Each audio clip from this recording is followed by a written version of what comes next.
I have not love, it profits me nothing. So that love is proof. Can you speak to the opposite of that? What happens when you see a person who claims to be of God, but they're hateful?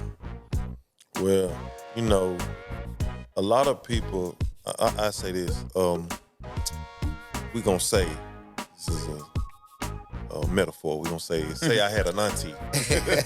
We'll say I had an auntie who, she nothing but the Bible, 24/7. So it's like, she always telling everybody what to do. Don't do this.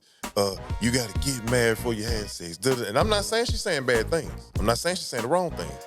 But it's like everything is she's checking you before you go out the door with, you don't need to be hanging around them friends. Don't go over there. Get off the phone with them folks. Don't be around them people. It's like everything you do is just wrong.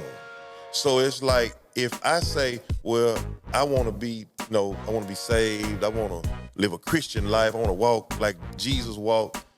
But then when I look at her and I see that's supposed to be my example, I'm straight on auntie now. I'm cool. See, you ain't gonna want to be. You ain't gonna want to come to church. You don't want to be here.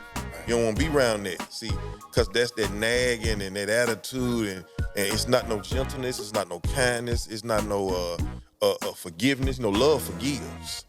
You see what I'm saying? It's not no forgiveness. And so it's like you always hold something over my head. You back smoking again? I ain't, you catch me doing, and when you're doing that, you make a child or somebody who's grown and don't know God like that, don't want to be around that. Yeah. So if you take auntie and put 50 aunties in the church, and that's who's at the door, and that's who's telling you where to sit down, and you're going to automatically get an attitude with them.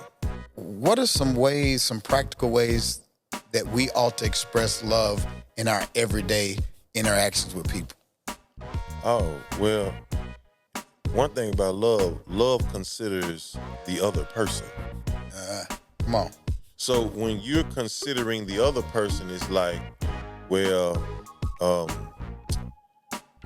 like when the establishment says you must wear a mask. Come on, that's what I was going to talk about. Come on. It's just, and then you say, man, I'm quarantined. I ain't finna wear no mask. And they say they want you to wear a mask.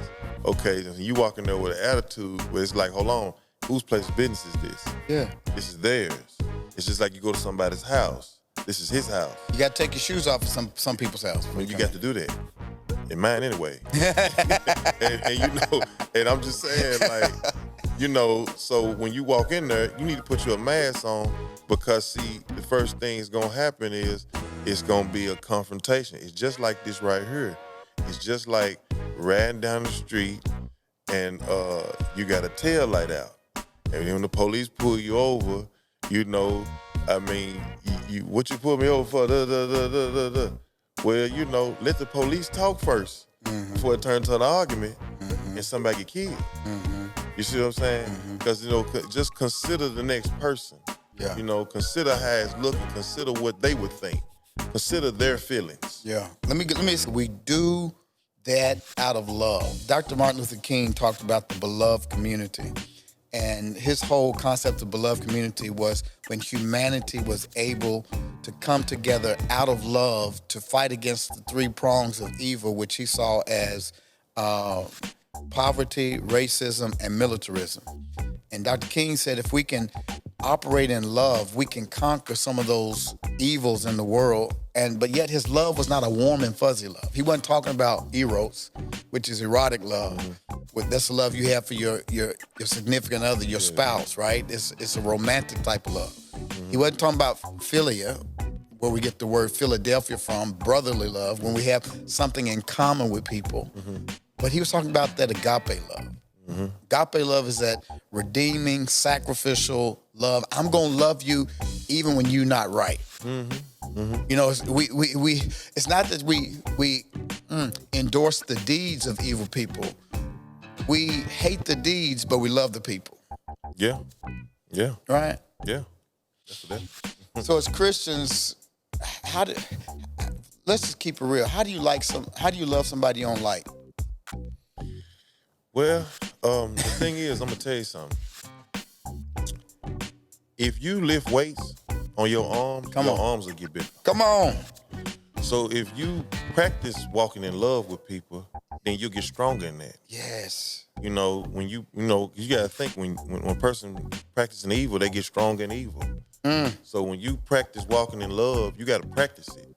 See, you got to actually practice it. And, ask God to give you some grace, some strength to deal with these people. Yeah. Because everybody is not dealable.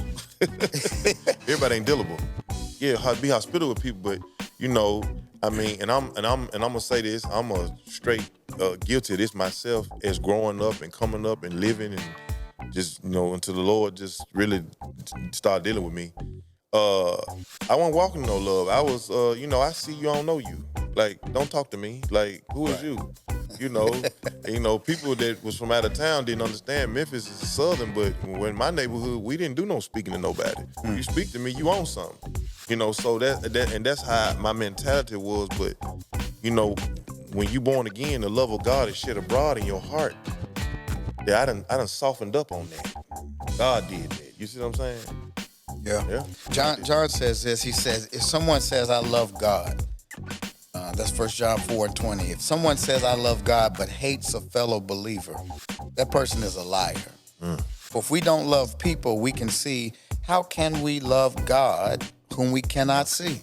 Jesus said another way. He says, how can you say you love God whom you never seen and hate your brother you see every day? And a lot of us have to reconcile and really do honest inventory of ourselves to see if we're really loving people, because you can't hate somebody. As I think it was John Perkins. He was a civil rights activist and the father of the Christian Development Corporation.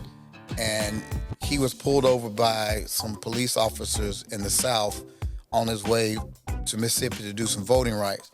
They took him to the jail, tortured him, stuck forks up his nose, and beat him to an inch of his life. And John Perkins, who's like 80-something now, somebody says, doesn't that make you want to hate white people? He says, hate is too strong of a burden to bear. It is. He says, I can't hate people. I'm pray for them. He said, I hate what they did, but I refuse to allow myself to hate. And when we walk around with that hate inside of us, it destroys our fellowship with God. But the more we can love people, that fellowship grows.